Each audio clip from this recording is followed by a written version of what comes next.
Jika dilihatkan daripada situasi semasa, ramai yang tidak berpuas hati terhadap kelulusan bagi STR 2024 yang telah pun dikeluarkan sewaktu pembayaran fasa pertama baru-baru ini. Ada yang mengatakan bahawa mereka sepatutnya berada dalam kategori yang lain tetapi telah pun salah diletakkan kategori. Ada yang mengatakan bahawa bilangan anak yang tidak mencerminkan situasi semasa mereka, dan ada juga yang mengatakan bahawa kelulusan yang mereka terima itu tidak menggambarkan status semasa mereka.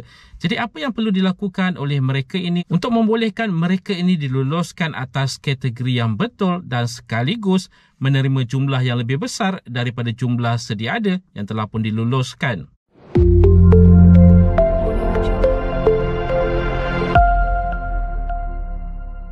Assalamualaikum, salam sejahtera. Jumpa lagi di channel Herwan Nabi. Okay guys, kepada mereka yang belum lagi subscribe ke channel ini, jangan lupa tekan pada butang subscribe, tekan juga pada butang loceng. Thank you guys. Seperti yang dinyatakan di awal video sebentar tadi, hampir setiap hari admin membaca menerima komen berkaitan dengan perkara ini. Ada yang mengatakan bahawa mereka sepatutnya sebagai contoh diletakkan bawah kategori isi rumah pendapatan RM2,500 dan ke bawah. Tetapi semakan menunjukkan mereka telah pun diluluskan dalam kategori yang berlainan, iaitu kelulusan atas kategori pendapatan isi rumah RM2,501 ke RM5,000 yang telah menyebabkan jumlah kelayakan keseluruhan bagi mereka ini separuh berkurang daripada yang sepatutnya. Kita ambil contoh, sebagai contoh, kalau katakanlah mereka diluluskan atas kategori pendapatan isi rumah RM2,500 ke bawah yang tiada anak tanggungan akan menerima sepatutnya RM1,000. Tetapi apabila mereka menyemak, mereka hanya diluluskan jumlah keseluruhan RM500 yang bermakna mereka telah pun diluluskan atas kategori pendapatan isi rumah RM2,501 ke RM5,000 yang tiada anak. Walhal mereka mengatakan bahawa pendapatan mereka sebenarnya berada jauh di bawah amount RM2,500 tersebut. Jadi ini adalah antara salah satu contohnya komen yang hampir setiap hari admin terima berkaitan dengan kelulusan untuk STR 2024 ini.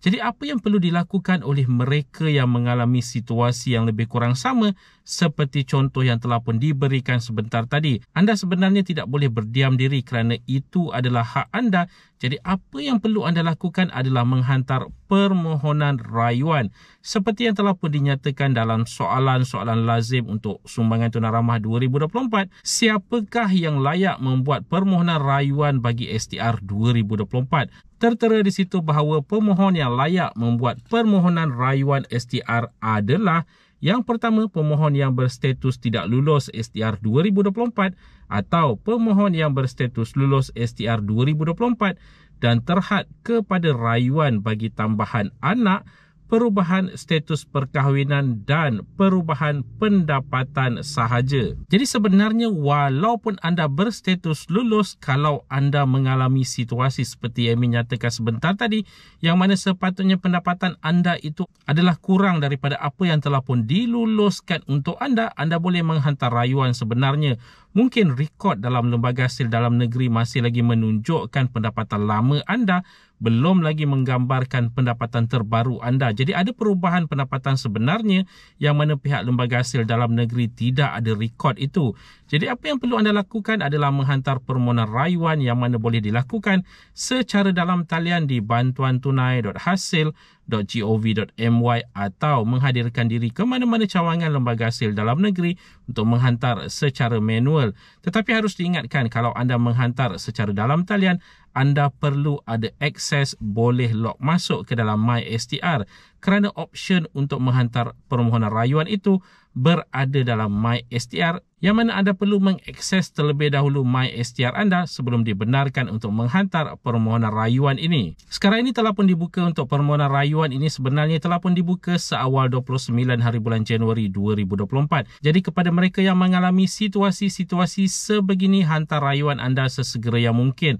Kerana harus diingatkan, berkemungkinan besar jika anda menghantar setelah 29 Februari 2024, prosesnya hanya akan dilakukan agak sedikit lewat, yang berkemungkinan besar ianya tidak akan mengubah untuk pembayaran fasa kedua nanti kalau anda menghantar selepas 29 Februari 2024. Jadi bertindak segera untuk mengelakkan kekecewaan.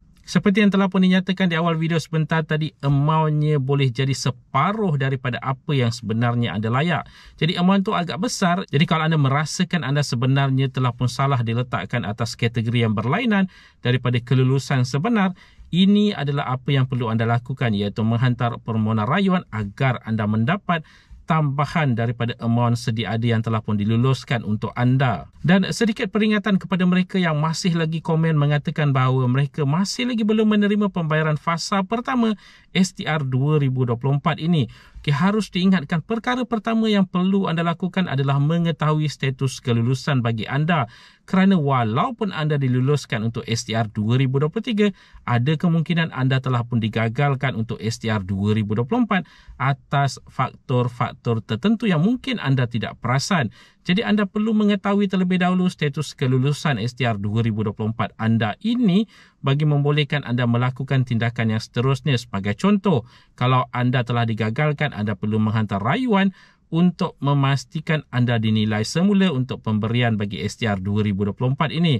Dan mungkin juga ada kemungkinan anda diluluskan tetapi akibat daripada mungkin akaun bank yang sudah tidak aktif ataupun anda tak perasan akaun bank yang anda letakkan itu terkurang 1 digit dan sebagainya.